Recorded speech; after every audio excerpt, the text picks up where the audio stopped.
My name is Daniel Feinberg. I'm the online learning librarian at the University of North Florida.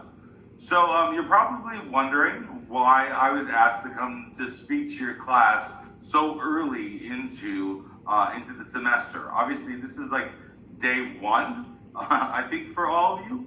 And all of your cohort technically are distance learners. I learned from the beginning that very few of you are actually in Florida or in Jacksonville.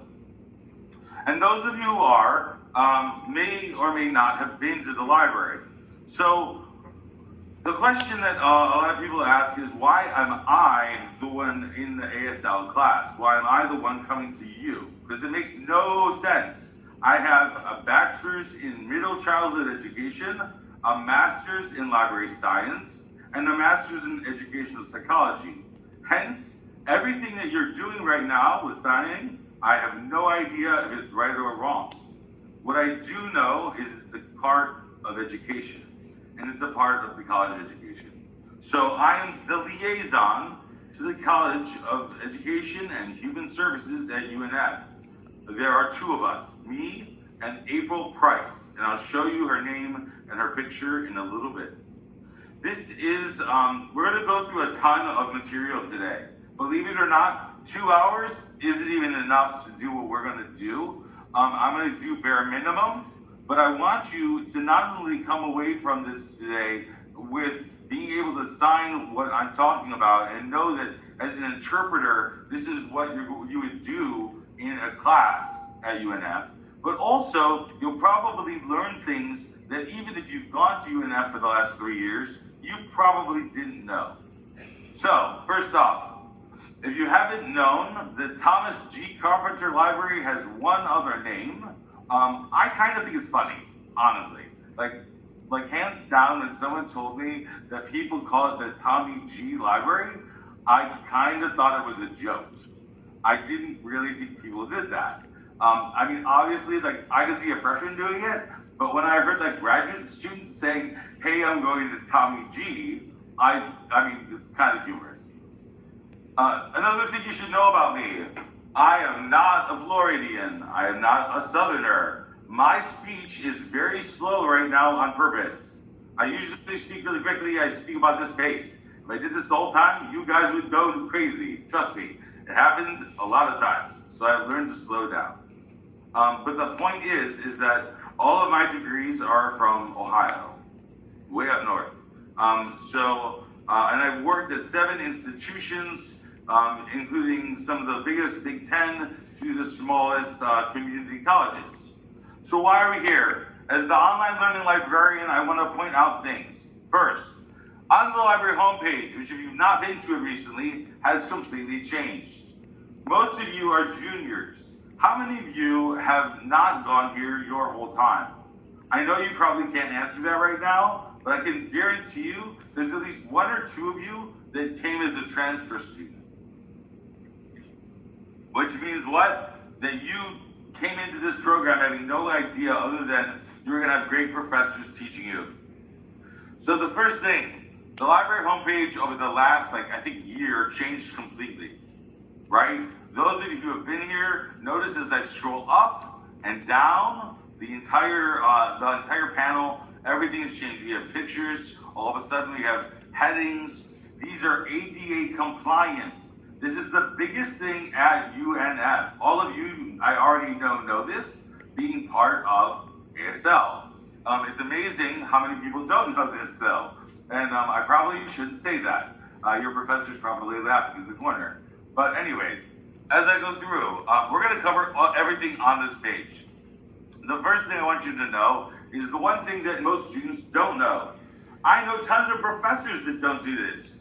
Your first step on the library homepage is always the mega menu. This means like that head menu right at the top where all of this stuff is falling down. And you're gonna go automatically to library. You're going to notice all these things like library guides, which we'll talk about what those are. You'll see the missions and the values and everything. That's not what I want you to look at. Go all the way to the right and look under My Accounts. Now, when you guys were probably freshmen, this, I remember, was like a minuscule little button. If you look now, it's huge, right? Why? Remote access. Those of you who are in Utah, in Miami, have you guys noticed you had problems finding resources in the library? Have you tried? If you haven't done this, this is why. You automatically click on remote access on the right, and then you're going to notice this lovely page. This is a page that is a website I made. So I talked about library guides or LibGuides, LIBGUIDES. What these are like librarians' websites. So all of you know what a blog is, or like a WordPress page, right? These things are common. I hope that you know these things. This is like the librarian's cheat sheet. Yes, CHEATSHEET. Why? Because I basically don't need any coding, no Java, no HTML. All of this is homegrown. So all I'm going to say is this. Everything here is very useful to you. Everything from how to use remote access, how to get databases on the internet. On the left, there's all this menu. Ebook collections, meaning electronic book collections. Interlibrary loan, we'll talk about what that is. And then so on and so forth. This is what I want you to see. Remote access off-campus log on. All of you have been remote since COVID started. COVID-19, meaning the virus that has basically been the biggest pandemic that I can think of in 100 years. So if you're at home, anywhere in the US, out of the US, you click on login. This is very lackluster. I hope you all know how to spell that. I hope you all know what that means. If anyone doesn't, tell me now. Meaning that all you're going to do is click there, it takes you to the screen. Now, of course, I'm not going to be silly and not type it in ahead of time because I type with shaky hands. So you will put in your N number and your email password, and you'll hit login. And why do I say this is lackluster? You now learned. It looks exactly like it did 2 seconds ago before we went there. But what does this actually mean? This means, hold on, sorry, you're gonna,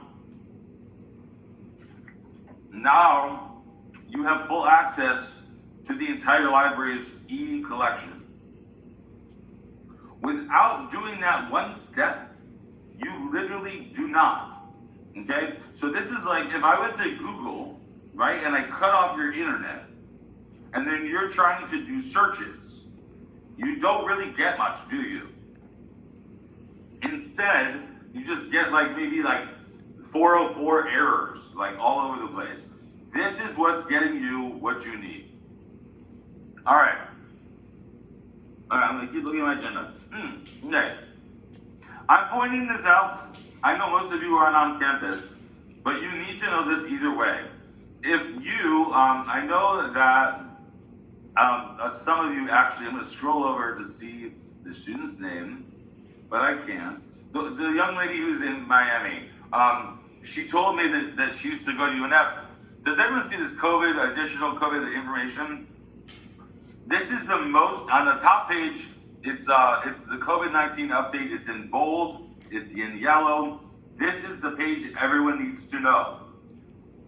If you don't look at this page and you try and come into the library, you're probably not coming into the library. So let's take a peek. On the left side of the screen, click on it. This is like everything. This is everything I know. This is everything the librarians know. This is everything everyone on campus should know. So I'm not going to go through all of it, because if I do, I mean, I know you'll probably be like, we don't even live here. But I just want to talk about some highlights. First off, if you ever do get to Jacksonville, you have to have an Osprey One card that works. All of you know what an Osprey One card is. This is your student ID. It cannot be a driver's license. It cannot be a driver's license with an N number. It literally has to be a functional one. I'll tell you a secret. I had a faculty member who has an Osprey One card and literally could not get into the library because the turnstile, right? Everyone knows you walk through a turnstile, would not turn because it wouldn't trigger it. The other thing is you need to is social distancing. I mean, like, honestly, this is exactly what we're trained on. You have to have a mask on the whole time. What's hard for me